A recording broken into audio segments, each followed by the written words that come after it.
Hello everybody, welcome to Unchained in County Clare. I'm here with a very special man and a very special guest today, Seán Kilkenny, who's going to talk to us about his life, his amazing work, amazing story, I think.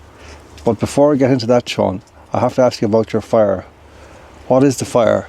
Well, John, first of all, I want to really welcome you to our land here, and it's an honour to have someone like you here to come to see us and to highlight our story of our land and the forgotten horses and this fire, the fire of hope. It's a fire that's been lightened since the 26th of March 2020 as a symbol of light for the mental health and well-being of everyone across our beautiful planet. It's lightened for the prevention of suicide because I've battled with it through 2020 and 2021 when the communist government destroyed everything that I worked for, every value that was almost within me.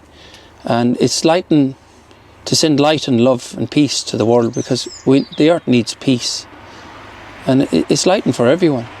There isn't a person on the planet that it's not lightened for. It contains a continuous flame since the middle of April 2023. Amazing. It also contains the flame of the Hill of Ushnock since the 10th of May 2023. You can see where it's living. It's living here in an outdoor environment. You're in my kitchen, John. I'm simply a homeless man for the last... So there are two fires there? There's two fires. The one behind you is a backup to this one. I do lose them. But even there, you say that the second fire was added. They used to do that, you know, in houses around Ireland when someone would leave and their house would be left empty. Oh, yeah. They'd go to America and they would carry a sod to the nearest house and it would be put into the grate to include it. And when they came back, a sod would be taken from there and brought back and the fire lit in their own house again. Wow. Incredible thing, like. No. You know, and they would say things like, you know, you go into a house, like, and they might say, there's 4 fires there. Wow. You know? Well, there's many times when I'm asked to pray for people. People lose loved ones, and the amount of people that are losing loved ones to these jabs and everything else. People have came from many corners of the island to this fire now, just to grieve and to remember their loved ones. And every day, even though it's a continuous flame, the fire is often relit every day like that by putting a new sad into it with a new intention for another person. Yes. And in case we lose it, we have a backup fire in that barrel just behind you. It is the dream to get a round house over one of the fires so that we can secure its future a little bit easier, that it hasn't to battle the element of the weather constantly. We lost the fire behind you actually the night before last. But sure, we just transferred it back again. Yes. We do lose it. I lose this one because it's impossible to be with it 24 hours of the day. Of course. Especially with the life I have and everything. And I heard you had a visitation here not long ago in relation to the fire from a bunch of the local authorities. We got attacked at 3 different levels, you could almost say. But one of the attackers, they came in peace. And I know they would have taken off their uniforms before they would have come in as the fire brigade to extinguish the fire. But the council obviously were sent. I know he was sent by government level, because when he came in and trespassed on my property, which he did, the gates were open. He came in and trespassed, and I served him a notice, and he went outside the gate. He never came off his phone, ringing someone obviously in higher power than him as what his next action of call was. And within 10 minutes he had the fire brigade here to put out this fire. And this is my home. You can see there's a kettle here. You can see there's pots there where I often bake bread, and there's thousands and thousands of people all over the world know the story of the Fire of Hope because they've watched our story of it involving for the last almost 6 years of where we lived in Dromoland and getting evicted and living off this fire. There is no electricity on this land, whether you have noticed that yet or not. So this is my source of heat. On cold winter days when you're here on the land all day, your feet can often get cold, and I'd often boil that kettle and pour it on my weltons to warm up my toes, just to try and get warm again. Well, you know, Seán, it's very meaningful to me, because, you know, people may think, you know, modern Ireland, progressive Ireland, all this stuff, like, you know, but I grew up in a house, the fire wasn't outside, the fire was inside, but it was very much like that. My mother did all her cooking on an open fire. She had black kettles like that hanging on crooks over the fire all the time. She would bake bread in a skillet pot and put the sods, the red sods, coals on top of them, and all that. People were doing that in the present lifetime of people of this island, you know. And we've got very big and above ourselves in the way we kind of look at the past. But it's always there, and it's always going to be a possibility that we will need all of this again in the future. You'd have to ask yourself, you know, when you look at this fire and its symbol and everything, and it's a symbol of hope for me. It's called the fire of hope because the words hope mean, we twisted and turned with the word hope for over 2 years, till eventually we settled on the words that were helping other people evolve. Hope. That's the letters, helping other people evolve. And because we all are, you are, all the team that are here, everyone is. We're all on a journey of trying to bring consciousness up out of a slumber. But you'd wonder why the government had to send a man. And I've reached out an open hand to him, that whenever he wants to return here, we can create peace against the corporation. What was he using for argument or law? Or? He was trying to say that I was burning illegal substances, that I was burning rubbish, for want of a word. But he's supposed to be an environmental agency officer.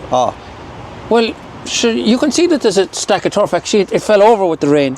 The other day it swelled, I'd say, and it's fallen over. But there's 2 clamps of turf there. Anyone with a trained nose in environmental, you know by walking in here you can smell turf burning. Yeah. You can't smell plastic burning or rubbish burning.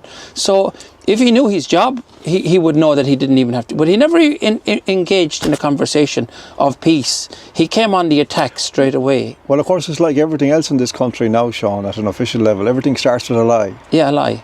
Yeah. You know, and it finishes with a lie. And he had to start defending his lie then. Yeah. And to defend his lie, he brought the fire brigade. And then my brother just arrived back, and it's on the video. Maybe it's gone now because I never downloaded the video.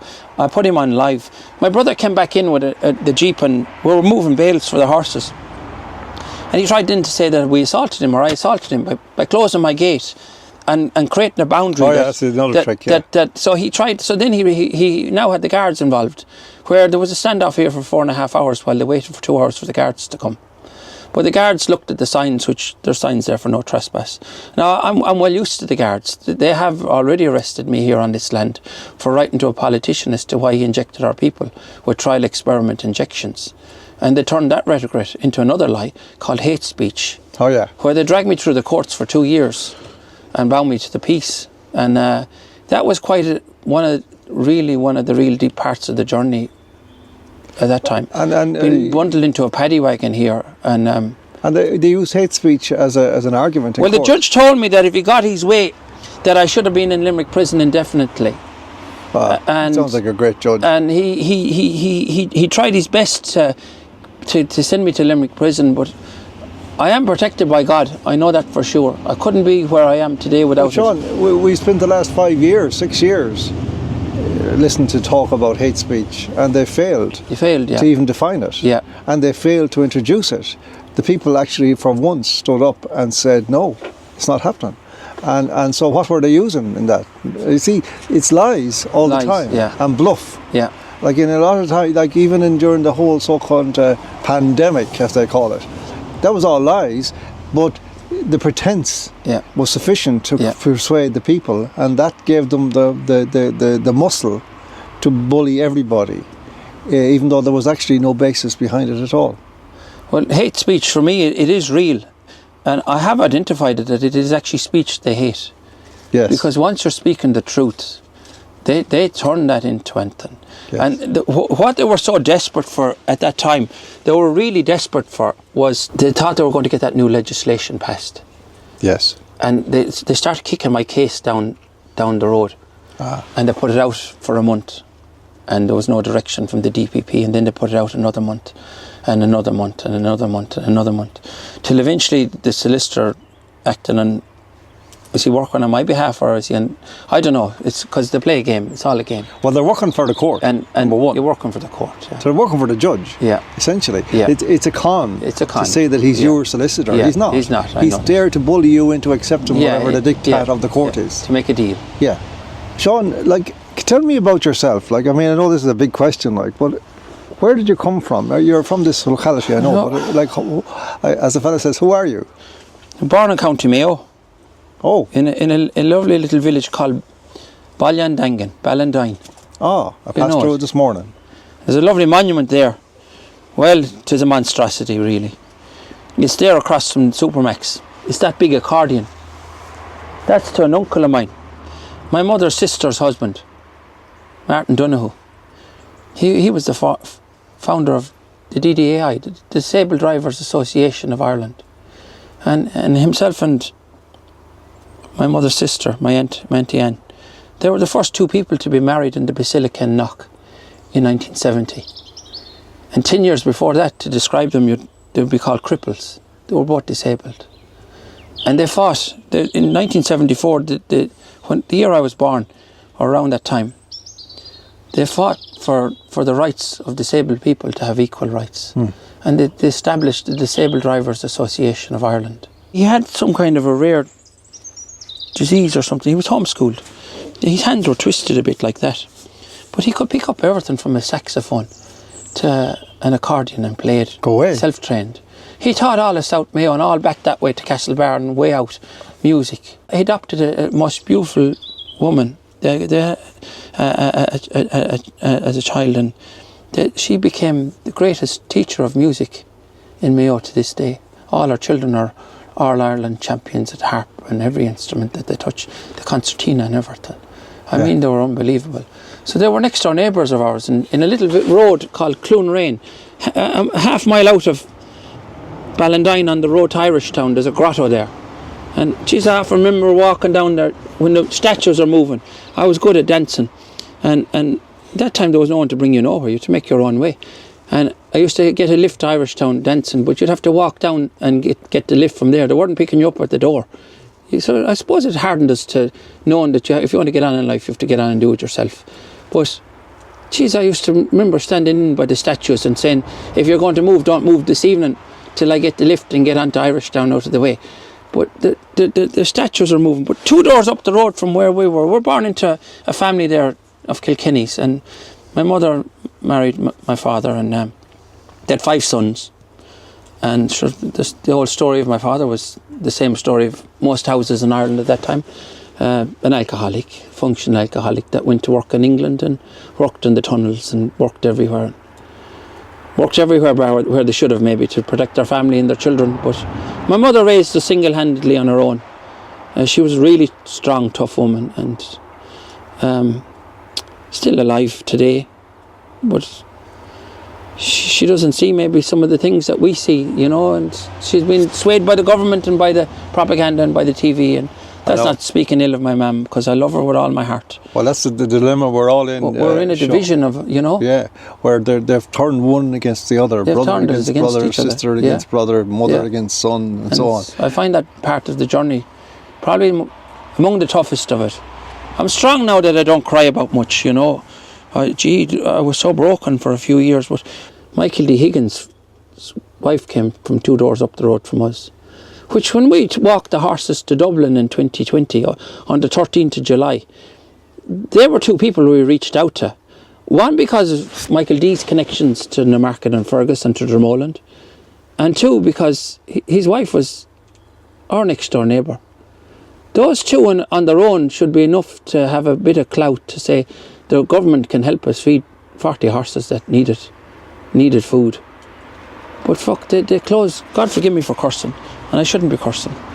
They closed their doors to us And I mean, they closed them. They didn't close them. They made sure that they couldn't ever be opened. Well, we'll come back to the point, because what you say is very interesting, because before we go back to the horses, and we'll come back to the Michael D business, because I think it's important. It seems to me that the Michael D that we once thought we knew, Yeah. maybe never existed, Maybe never. you know, because he became, as soon as he got the opportunity, Yeah. a devout and obedient member of the Irish establishment, and a willing slave of the powers Yeah. that wish to control all of our lives and our futures, and turn our children into slaves. Into slaves, yeah. You're the horseman, they say. Tell me about you and the horses. What is the story? How did you become this figure, which is now almost mythical, I think, in the emerging culture of our time?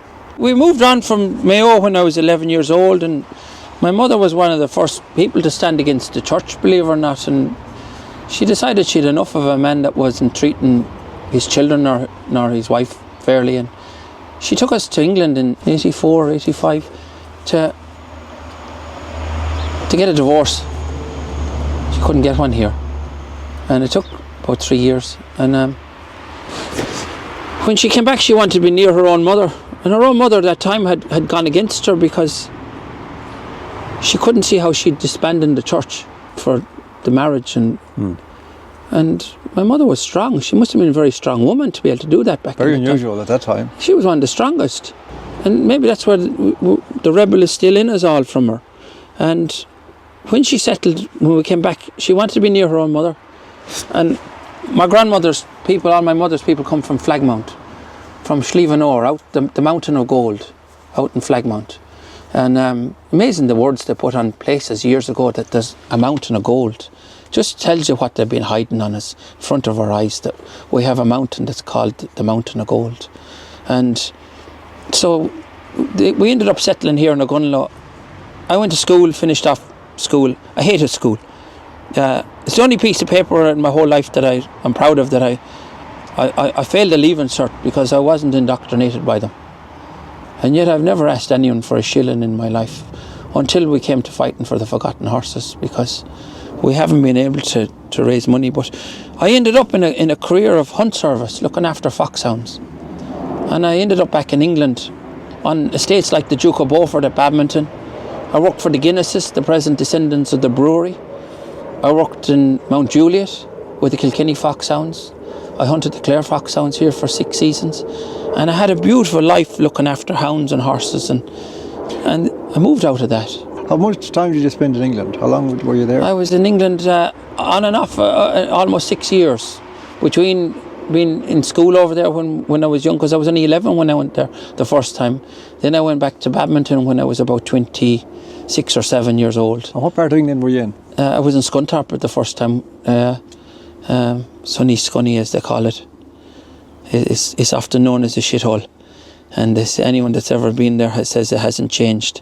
When we left it in 1988, it was the biggest drug town in England, and yet we had all bits of jobs. Now, I was washing dishes in a place where I wasn't old enough to be, and my brother had the job of, he was getting put on as commie chef if he could find someone that would wash the dishes. He says, I have a man for the job.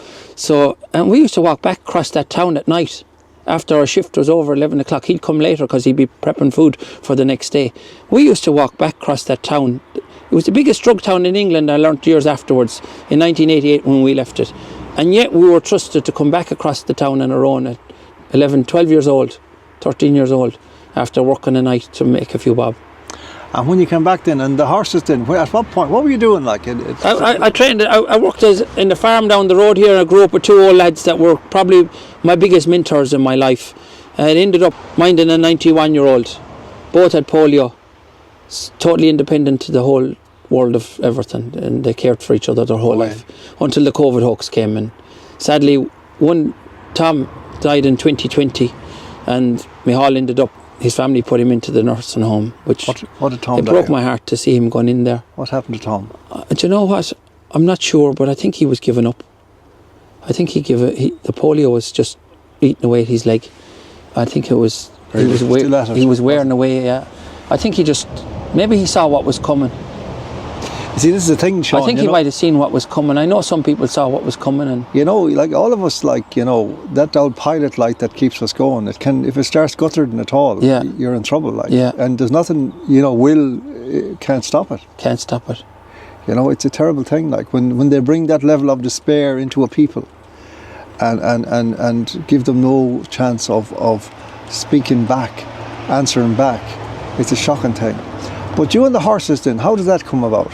I trained as a farm manager and for a couple of years, and then that wasn't working out, and we had a pack of hounds as young lads. Once we came back here to East Clare, we got involved with people, and we ended up keeping a pack of hounds for fox hunting. Oh gee, with some of the best times of our life. And that's coming up now again, the bill for fox hunting and everything. But sure, hunting is a way of life. It's not about killing foxes. It's about the cry of the hounds and being out in the countryside. And gee, sure, we've been hunting with hounds for as long as we've been fishing, and it's how we've developed as human beings, maybe for thousands of years. And there's hounds in the history of Ireland as far back as Cuchulainn. Yes. And they're all the way back along. Gee, we had, as a young lad growing up from the age of 14 in Ogunlow to 18 or 19, I think we had some of the best days of our life on the hills with the hounds. Sure, gee, there's old lads there, and they nearly cry if you caught a hare, because the hare is spiritual. The fox is different. He's cunning, and he's the keeper of the forest, believe it or not, as knowledge goes. But sure, if I left the door of the hen house open there today, sure, he wouldn't leave a hen in it if he got his way. You know, if you left a field of lambs there. But the horse came by accident. I ended up getting a job looking after the County Clare fox hounds, and all of a sudden, I didn't really bring in the love of the horse into my life, I'd say, till the last maybe 15 or 20 years. The hunting career developed, and I went from Clare to England, and then back to Mount Juliet, and then back to England again to the Guinness family. And God, the estate life was just beautiful on these big estates, and everyone had a job, and everyone had a part to play, and it was beautiful. And you know, you had a little house on the estate, a little cottage, and in Badminton they were all thatched and they looked beautiful, and my God, sure, it was like being in heaven. We have two lovely children. Vera is the mother of our children, and with two sons, Tig and Liam. They're most amazing lads. 21, Tig is 21 now in January, and Liam will be 18 next year. Vera was homesick, and we came home, and I didn't know. I said, gee, what am I going to do? And we had a relationship with Dromoland Castle, because when I was hunting the Clare hounds, I set up a business there where we used to take in the hounds and the horses to give an entourage to the visitors and the Yanks coming there. And it's still going, that business is still going. I established it in 1998, and it was one of the businesses we lost in the COVID hoax as we got pushed out. But when we were coming back, I rang the manager and says, do you know, what would you think about me setting up on the castle there with a pony and trap? And he says, do you know what, the world of insurance is starting to settle, he says. And he says, it's something I'd consider. But he says, you'll be on your own back. So I had to go in there and try and make a living. And they never done anything to try and promote me or put me on a package or sell me as a room. And for 7 years I went there, hardly ever making a living. I mean, it was so penniless, it was minuscule. And then all of a sudden, I could see this breakthrough was going to come, that there was a capacity to make money if I could make it every day. I could make it one day a week, but I couldn't make it 6 or 5 or 4. But I used to go every day, and I was on call to them. And it's 45 kilometres from here to Dromoland. And I'd go over, and sure, you mightn't get a drive for 3 days, and then you could get 4 drives. And I wasn't charging enough. And eventually, we started making money. And lo and behold, I was pulled into an office. They wanted commission. Why did you start making money? What was the change? Tourism was starting to pick up, and I was getting a bit cuter at how to tell stories. And we'd started finding something that was intriguing on the land of Dromoland, something we might touch on later as well. We found this mysterious clock, and it was a clock inside a clock, inside another clock, inside another clock. And it was a clock with trees and land and sundials and the tide and water. Wow. And it was all built around a temple. And the old temple was just simple. It was the temple of Mercury. Hermes, the god of Where was in this from? Dromoland on the estate. Whereabouts? Right out from the front door. The temple can be seen at many avenues, and as we used to go around the temple, you'd start seeing that the temple looked different. It was all in line differently. One side you'd see 8 columns down at the pond, and you go around the back of it and you'd only be able to see 5. And then I found out that it was part of sacred geometry, but it was also in line to the sun. Why? And the moon and the stars. And guests used to teach me mad things. I mean, they teach you such things, they'd be so bizarre. You'd have to just keep them to yourself for maybe 4 years before they'd fit in a place. But then when they'd fit, they'd open up a puzzle. And then I started stumbling upon a hornet's nest. And I got so close that they said, it's time to get this fella out of here. When you started making money, they called you into the office then, so they wanted in on the deal. They wanted in on it, yeah. And did that happen? Or it happened so much so that I was always clever when I went into a meeting with them, when they all because I knew they had a way of setting you up in a meeting that the manager would set you up to meet the assistant manager. They'd come in and bombard you if they're looking for something off your rent. And I remember another time they brought me in, and he had 4 people put in to interrogate me, and he came in and out about 3 times into the meeting. So I got cute to the fuckers as time went on, that I'd always sit in near the assistant manager. I'd sit on his side of the desk, because his back was to the wall. At least then I could see whoever they were bringing in the door against me. I would be able to face them all. Were they levelling charges against you or what? They were used to do all sorts. Sometimes they'd want something free out of you. Which one of the things came at an enormous cost to me, that if you ever see the picture of all the carriages lined up outside the castle, there was 5 carriages. They were having I know now it was a ritual that they were having for Halloween. I didn't know then. But they levelled me so much that I had to put on all the carriages, all the staff and everything free of charge. While they squandered 60,000 in this kind of a huge display of what they were going to bring in other business to everyone else. But I had to bring in extra people to help me do that job. And one man in particular said, in all the places he'd ever worked, he says, he never saw such coldness from the people there, because they forgot to send out a tray of sandwiches and a cup of tea to some of the men. And we're after giving about 9 hours of the day there, 10 hours, between getting ready and doing the gig and the pack up. And it sounds a very unusual place. I mean, because that's not a typical response of any, even hotels. I've worked in all the hotels, John. Between you and me, I've worked in them all, from Ashford to Dromoland to Adair Manor. I've worked in them all. Geez, they'd offer you tea every 2 hours. Yeah. I gave 13 years of my life, 7 days of the week in Dromoland Castle. I often saw the change of 3 guards. I was often with a guest at 6 o'clock in the morning in peak summer, taking them out on a trek. I often was taking someone out of a carriage at 11 o'clock at night, in a summer's night, with the beautiful sunset and summer solstice, showed the stars and everything. And I can tell you that I never had a cup of tea in the canteen, nor was never asked to go down and have one after 13 years. Seán, that's a coldness. Yes, it certainly is. We'll come back to that one later on, because I think it's a very deep well of exploration. What the horses? How did you accumulate all these horses to yourself? Started building up the business. I could see that when these groups would come into Dromoland, that all your work would be laid out in front of you on 1 day or 2 days. And if you wanted to make money, you had to be kind of ready to do it, because their time in the castle sometimes would be very short.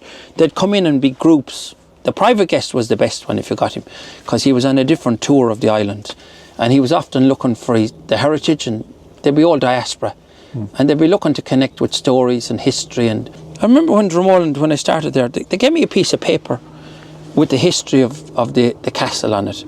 It was so far-fetched from anything that was of history that you wouldn't use it to light the fire. So I started researching history and learnt that people that were coming were really hungry for the history of our land. Why are people left in the famine? What caused the famine? They thought it was a potato blight. Yeah. And they thought that but they never realised Why were our people forced to eat potatoes in a land as green and opportunist as this, with rivers teeming with fish?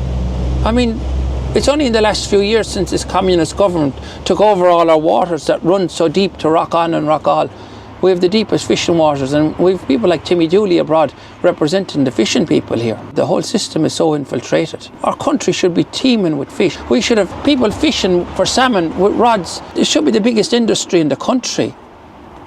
Yes. As a sport. As a sport, and as a sport. A means of feeding your family. And all our towns could support themselves with the salmon that should be running up our rivers today. Everything is controlled. It's only now, in the last few years, in a certain sense, there's a certain blessing attached to what we've gone through, that it's opened our eyes to all this. Like, why in the hell do you have to have a license in your own country to go down to the river and catch fish? Yeah.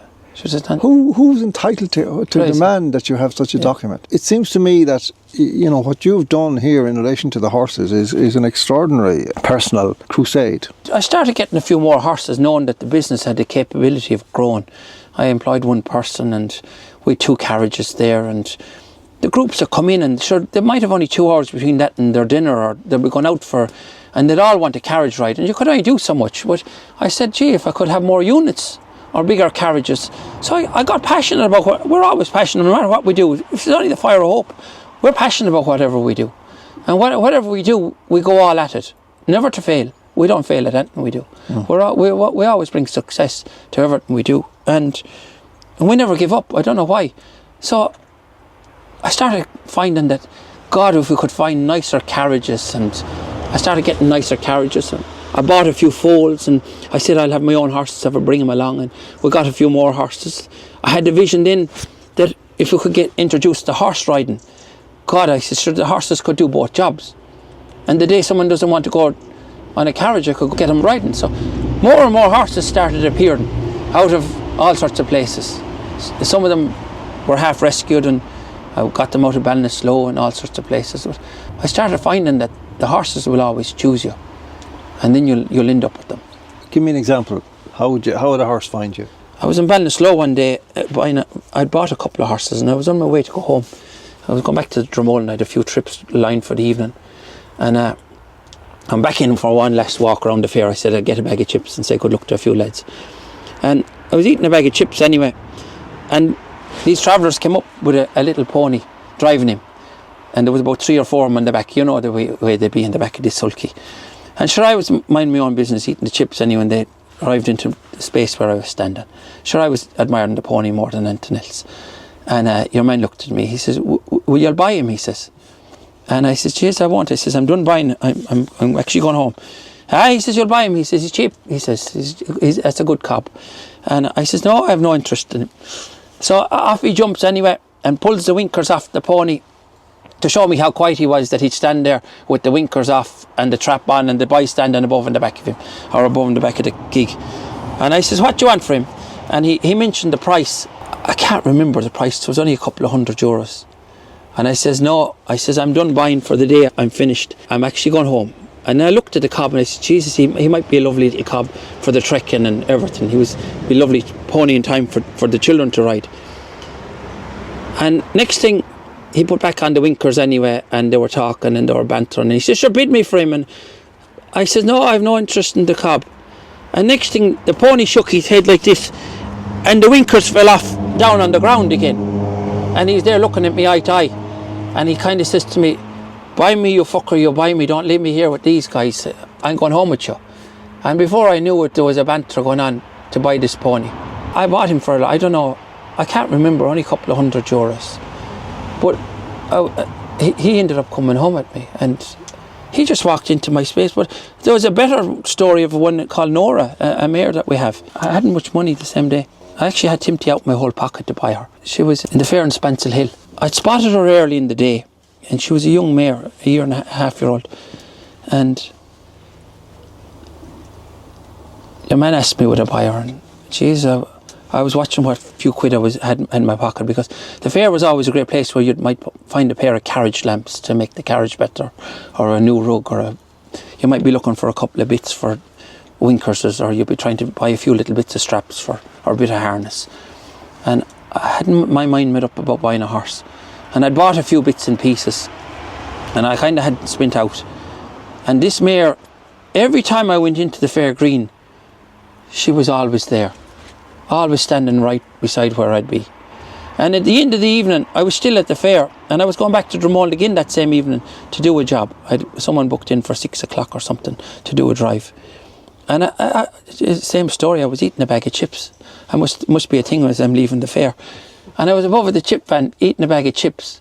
And I'm not joking, the whole fair had emptied out. There wasn't 20 horses left in the fair. And the mare was standing so close to me that I didn't even see her. And a voice came, he says, "You're still going to buy her." And she was standing from here to them briars away from me, standing right beside me. And I says, "No, I'm not going to buy her." I says, "I wouldn't insult you." He wanted something like 250 or 300 euros for her. And I says, "No," I says, I won't insult you for your mare. I says, "I don't have the price of what you're looking for." He says, "What will you give me for her?"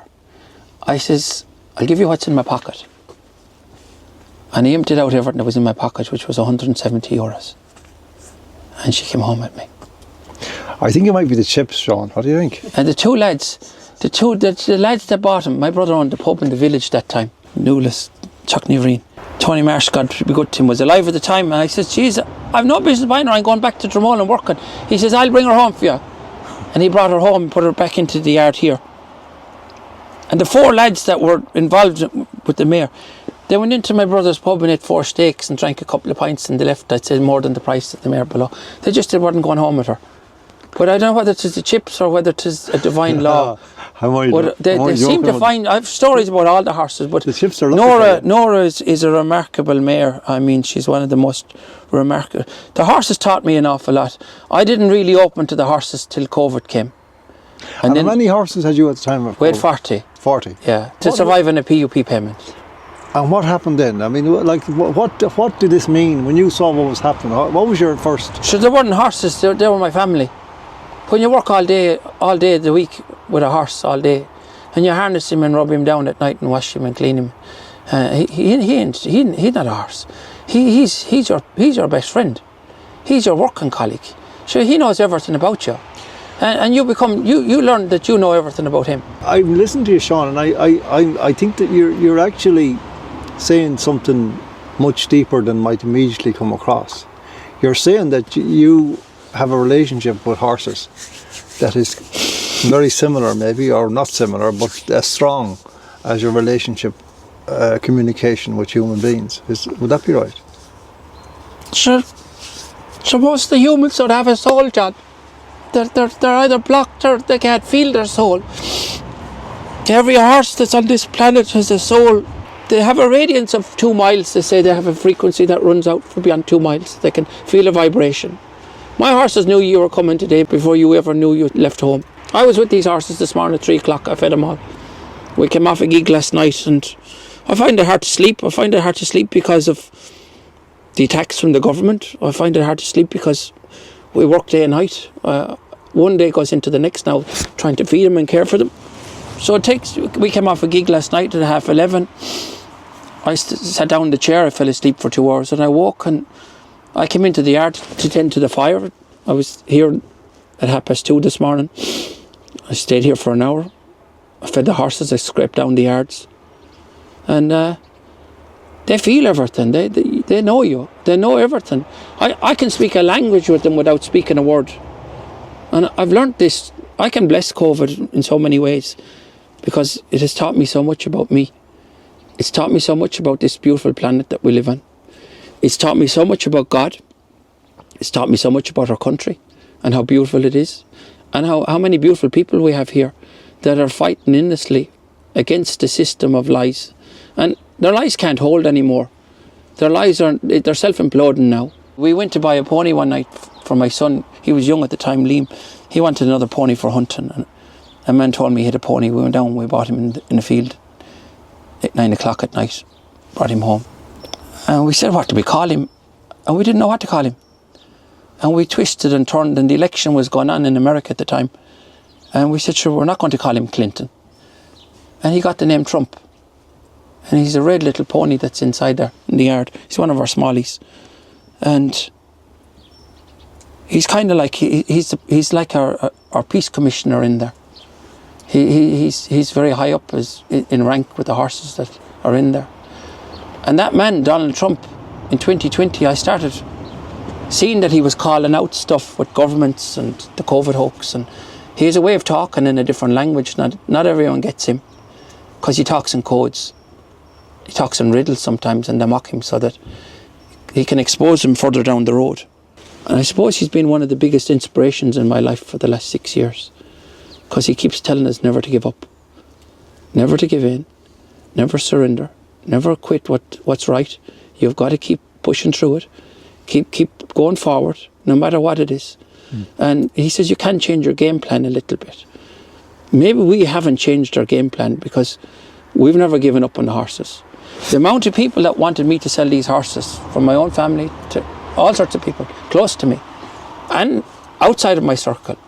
A TD told me in 2020 that if I couldn't keep these horses, that I should sell them, and that's what prompted us to walk them to the Dáil. We walked them from Dromoland to Dáil Éireann on the 13th of July 2020. We walked 14 of them over 5 days to tell the government that I can't sustain. 8 vehicles were legally on the road. I was to pay my rent and my loans. Our insurance went from 8,000 to 24,000 in 2020 in the country lockdown. Why? Another scam.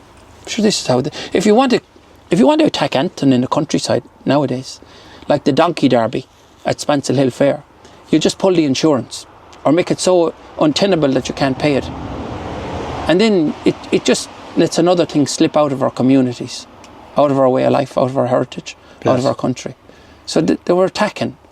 They recognised something in what you were doing that was vital, that was resonating with the entire culture in a way that very few things maybe were at the time, because the whole culture, they had closed it down, and you began to stand out in a big way. Stood against it, yeah, because I could see lies. Everywhere I looked, I could see lies. I could see politicians lying to us. They were setting us up, and we thought for a while that there was good in them. And gee almighty, did we start to really realise that these people were all of the same cloth, all of the same measure, no depth to any of them. I mean, none. How do you cope with trying to figure them out, or do you? Like, I mean, I know it's an absolute mystery to me how these people could turn into such animals. I won't say, I'm sorry, monsters. They're monsters, yeah. Monsters against their own people, to attack their own people, to try to destroy the nation from below, by attacking it in every way, by disparaging the people, sneering at their nationhood, sneering at their sovereignty, sneering at their culture, telling them, you'll have to, suck it up now, it's all over, How do you cope with that? Sometimes you don't cope. I would have took a rope in my hand several times in 2020. So low, in such a place of despair that I couldn't see a way out.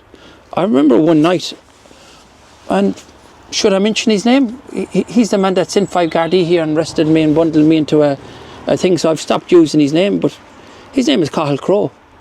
And he rang me one night coming out of the Dáil, and after looking at Facebook, and he was able to see that I was on it or something, and I was mentally so broken that I was after putting a rope in my hand to hang myself. I couldn't cope. And he rang me to say that he was after fighting for my case again, and he was really pushing the journey of getting support for the horses. And he told me, he says, how are you, Seán? And I says, Kyle, would you believe it? I says, I'm here with a rope in my hand, I says, contemplating whether I can go on any further or not. He says, don't do that and all this stuff. But he later went on to a radio station to lambaste me, but he couldn't use my name, to say I was a threat to him, I was mentally unstable, that I should be in a home or locked up. It's on the you can listen to it. He got the airplay, the way they play the words and they use them out. But if I told you or anyone else that I was contemplating suicide, at the earliest he should have tried to organise someone to come to see me that night. At the latest, he should have got someone to come to see me the following morning. That would be the latest. But at the earliest, he should have got someone that night to to say, go down and see this man. He's in a bad place. But you see, I was working in a ritual site, and they had the drum beaten, and I know that I was being attacked from every angle at this stage, because my landlords and my employers too, a few months later, colluded with each other to forcefully evict us in a lockdown, which set me into a line of despair that was unbelievable. Everything that I had worked for, nowhere to put my carriage. You can see them, they're out in the rain. Half them are red rotten now. And I know they kept saying to themselves, we have this fucker where we want him now. Keep the pressure on him, because if I took my life, that would be a huge trophy for what they do. There's a big topic there, and we'll deal with that in the second part. But I'm just wondering, how do you survive? I mean, it's like a miracle that despite all of this, you're still going. There's like a loaves and fishes dimension or something to your life, isn't there? We're in a spiritual journey. We're in biblical times. Well, I failed my leaving cert, as I said earlier on in the video there. In 2020, I started learning how to write. And I started writing. All my journey is documented on Facebook. To Facebook, you would call it too, because there's two sides to it. And my whole journey is written there. And I'd often sit down at night to write something 10 lines about nothing. And before I'd know it, I would have been writing for 2 hours. A whole stuff. It would just come out. I don't know where it used to come from. And I started looking inside myself.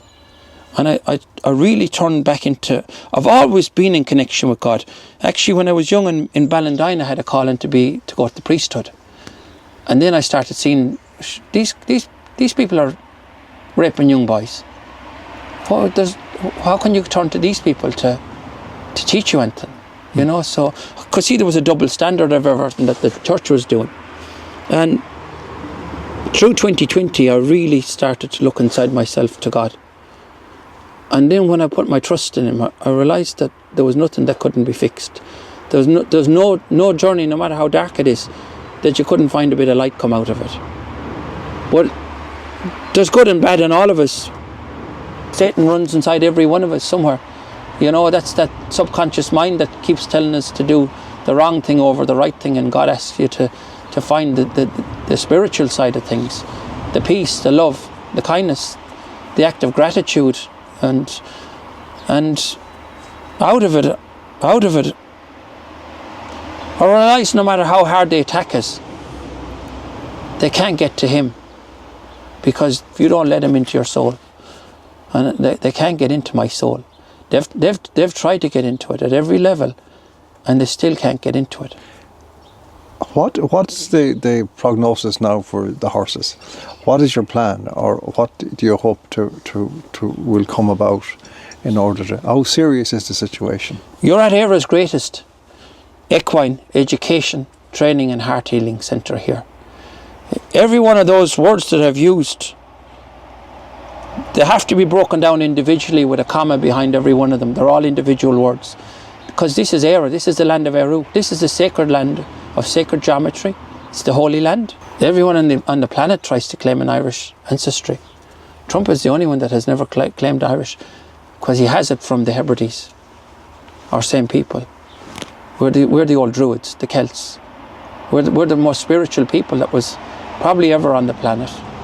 We're home to some of the greatest sites, from the Hill of Tara and the Hill of Uisneach and all these places. It's sacred geometry runs right through the whole island in levels that's not anywhere, I think. I do believe we've the purest of water, even though it's contaminated by the system at the minute, but it'll run free now again soon. Éire's greatest equine, because we're home to the forgotten horses. And as Trump says, it should never have happened. We work for millionaires and billionaires that failed to give as little as one bale of hay to feed those horses. They evicted us in a lockdown, put 28 allegations of lies that I will prove someday in a court against me and the animals. All lies. I mean, one lie bigger than the next. And they can all be proven. They stole my 4 businesses. They went back in and bought out the place where we housed all our equipment and our carriages and employed 10 people. I had 10 people on my books in 2019. We are era's greatest equine. Education, training, because we're now going to have to relearn all our old ways that worked. Our old ways worked. Your mother's food worked. It was pure, it was on the fire. It was sacred too. And she wouldn't have eaten it without giving thanks to God for it. And we've lost that. We've lost everything. So we have to we're in a training journey now. We're in education because everything that they've taught us is lies. There's nothing that is true. They've fetched everything from the moon. They've done everything, famines. They've done everything to our people. And we're a heart healing centre because we're fixing our hearts, all of our hearts. And until we fix our hearts, until people start to fix their hearts, they haven't a hope of finding their soul. Because our hearts are broken. Everyone's heart is broken. Yes. Our communities are divided. They're empty. Everything is gone.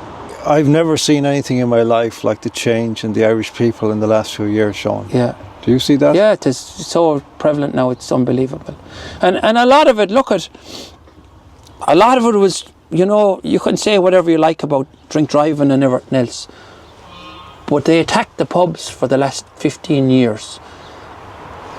I'm not saying the pub is the be-all and the end-all of anything, but it was a place where people met and they chatted, and they might be talking rubbish and rubbish and everything else, but it was a great place for communication and connection. Yeah. Where people would gather and they'd have the crack and the party and the life. And it was vital for old people living alone to have that refuge to go to, maybe even once or twice a week. Yeah. And it wasn't beyond fixing. There were solutions to the problem. You could have a shuttle buses and things like that. There was many solutions. They've since spent money on far less, to no effect whatever, or to a damaging effect. Now they have money for everything. Everything. 100 million out to Ukraine again the other day. Yeah, but they had no money to pay a bus driver for a few hours of a Friday night or something to bring in. It was easy fix. It was a simple solution. Yeah. They didn't want to do it, Seán. How many people, have we ever got the data of how many people have died of homelessness, of loneliness, sadness, broken hearts? The greatest killer of all, I would say. And suicide, maybe. The greatest killer. And of course the COVID thing killed many people from that, broken heart, because they couldn't see their loved ones. That's right, yeah. They were treated like, you wouldn't treat animals in the way they treated people. That's right, yeah. You certainly wouldn't, but is our country fixable, Seán? I believe it's all fixable now. The Yanks taught me a great saying. They used to teach me great sayings. And one of the sayings that they taught me was, if the snake starts biting you, it's time to stop petting the snake. Well, the snake has been biting our people, not for centuries, not for decades, but for millennia. And these same communists, I call them Swiss Nazi Jews. They're a breed of people that are way outside of most people's comprehension. They're all of a Muslim cult of Satanism. They're Satanists. They're not of God. They can portray themselves to be whatever they want to be, wherever they want to be. There isn't a single spiritual thing inside any one of them. And I think, you see all this stuff going now, new campaigns of setting up new parties and everything else. I believe that we go backwards. We stop serving them. We stop saying we need your buildings. When we go back to build our communities at a local level, where we get someone at a local level that we hold responsible for our community, and we stop sending money up to those government buildings where it's not being used for any of our people. It takes courage though, Seán, and it takes an understanding of what's actually happening. And both of those things are sadly missing from the equation in our country at the moment, aren't they? Hugely, because we're probably the most infiltrated country in the world. I'd say we're one of the darkest governed countries on the planet, I'd say, the truth be told. Because they're on about this left and right and far right. To me, to be anywhere you can only be centre. And you have to be straight down the middle of fairness. You have to be straight down the middle for family, community and for God. Yeah. There's none of them on that journey. But look what they're doing. They're the very people that they're treating as extremists. Extremists, when yeah. in fact, they're, 'Cause as it's you words, say, words, they're the yeah. core Yeah. of Irish civilization, Yeah. to the extent that it still survives in a healthy state. Seán, we'll be talking about some of these issues in more depth in part 2, but before we finish up part 1, I just want to get you to send out a message to people who may be watching, listening. What do you need for your horses? What is your message now that you want to put out to the Irish people about the situation you're in and what they might be able to do? Because I think that by addressing this issue, it's not just a question of animals, in a normal sense, or of business or anything like that. These horses are mythical, symbolic creatures. And by doing an action like this, they will be intervening in a hugely positive way, I believe, in the future of our country. These horses have become known as the forgotten horses. And they've been forgotten about by our state. They've been forgotten about by the system. They've been forgotten about by our employers. They're after announcing figures there again this week for profit. It's mind-boggling. What do we need? Some days we need nothing, and some days we need everything, because there is no tax or insurance on any of those vehicles that's on this road. I've had to survive as a sovereign man for the last 5.5 years, every day in a bid just to feed them. It costs roughly €800 a week, just €600 to €800 a week, just to buy the roughage, the hay and haylage that they need just to feed them. That's without buying a worm dose, caring for them medically, caring for their feet, caring for a veterinary, caring for any of the needs that they need on a daily basis. We've struggled to even have accommodation for them, because we were evicted out of where we used to house 40 horses to come back here to a yard that was non-functional. I mean, non-functional.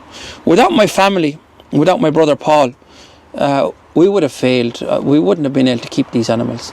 The amount of people that have helped me financially in the last 5.5 years, I wouldn't be even able to start to acknowledge how many people have financially helped us. But it's bigger than the horses now, because we're building a place for people to come to heal. We're building what I call a work on Bunratty here. We're going to spin wool here. We're going to have a cottage here where it'll be called a rambling house, where we can preserve our music, our poetry, our words, our culture, our heritage, our song, our dance, the culture of our dance. Not this river dance nonsense that's being glamorified into nothing. Our old dance of our old people, that how they preserved dancing through our cottages when they were under attack, through our famines and many things. We're going to make bread and butter the natural way, in a churn, milk a cow. We're going to have a blacksmith's forge here, where we can preserve all our old traditional ways, and start scholarships where we can start to move our people out of that indoctrination, so that they can learn crafts for their hands that can benefit our families and our communities and our villages and our ways of life. We're going building a herb garden. It's already started. A vegetable garden, an apothecary. We now have the bees here. We're building a rose garden, which I think will touch a lot of people. 1 million roses is going to come to this land for the betrayal of all the families across this island that the government have deceived and deceived and misled, misdiagnosed with cancer. We've been betrayed by our state for so long. The people haven't had a place where they can come to grieve. And I believe that 1 million families across this island will eventually come and place a rose on this land in a rose garden, so we can all wake up and smell the roses. Because if we open those heart chakras for love, empathy, sympathy and compassion, we find our souls. And our souls are, because they have it designed, they've closed down the pineal gland. They don't want you looking at the sun, so they sell you the blocking glasses, the sunglasses. They calcify the water with the stuff, and that's why most people can't feel anything anymore. The chemicals, the sprays, the deodorants, they've blocked all the sensories of our hands. The nails are the greatest sensory to take in the light. And sure, all the women have their nails out destroyed with the varnish, because there's nothing going in to open up all those little things that open up our heart. When you look at it now, when you feel as you go around, when you talk to people, the terrifying thought is that this happened all so quickly. And if the same thing were to happen again, the same level of degeneration, it's finished. It's finished. It's finished, yeah. I have that hope through this fire that God's not letting this happen. they're at the end of their game. We're entering 1,000 years of peace with 6,000 cures for all illness and peace on our planet. And I see this coming through Trump now. He's ending wars. He's talking of peace. He's talking of a golden age. Where did you learn about money, or what does money mean to you? Money means nothing to me. Only that it's the most useful commodity to make progress. To all of you guys that hoard the stuff, let us use it a little bit so that we can better people's lives, because there's no point in hoarding it. I hoard up horse manure here, and if I hoard up too much of it, it just becomes useless to anybody. You have to keep it moving. And if we move it, sure, we can move mountains with it. Can you imagine the prosperity we can create? But the government never wanted us to be prosperous. No. They never wanted us to succeed, because if they did, sure, they'd be working with us. They'd be keeping down the taxes. They'd be creating schemes that you wouldn't have to pay things. They'd be helping your business. They'd came with a grant to us, sure. They never came with any grant to say, what can we do to help you start back up again? I could put them horses back into work tomorrow morning, set up an equestrian centre here and put them going around again in rings and everything else. I refuse to go back into a business till we hold the people accountable that destroyed the one that we had. Because in 2019, we turned 236,000 through our books with horses. That it took every jarvey below in the town of Kilkenny to put their figures together to match mine. I'm not sure what was going on there either. But they had to come together as one to get the same figures that I had. But we were running a beautiful business. I had 13 most beautiful years at it. We had the most amazing time. But I refused to sell them because they're my family, they're my companions, they're my friends. We were so desperate to try and find something for the horses. One of those same politicians, he was highlighting the way the horses were getting killed below in Limerick by the travellers and by other people. They weren't being cared for right. The reason not being cared for right is because the state has never gone in and created something for them. An education journey for them, to teach them right from wrong, and put money in, build an equestrian centre there for them. And they're fighting against the system, against drugs, against everything in that town, Limerick. And so I went on to him, I said, sure, try and get a little bit of funding for us and I'll bring the horses in and we'll create an education thing in there for them. But he sent me down so many cul-de-sacs that you couldn't actually turn around and come back up out of them. You'd find you'd have to back yourself all the way back out of those cul-de-sacs. They were so trappy. Seán, we'll put a link for the people who want to assist in this project, because I think there'll be a lot of people out there who will have been deeply moved by what you're saying. There's lots more to be said, and we'll be continuing our conversation with Seán on Patreon. The links are all below. If anybody wants to sign up, we'll see you in part 2.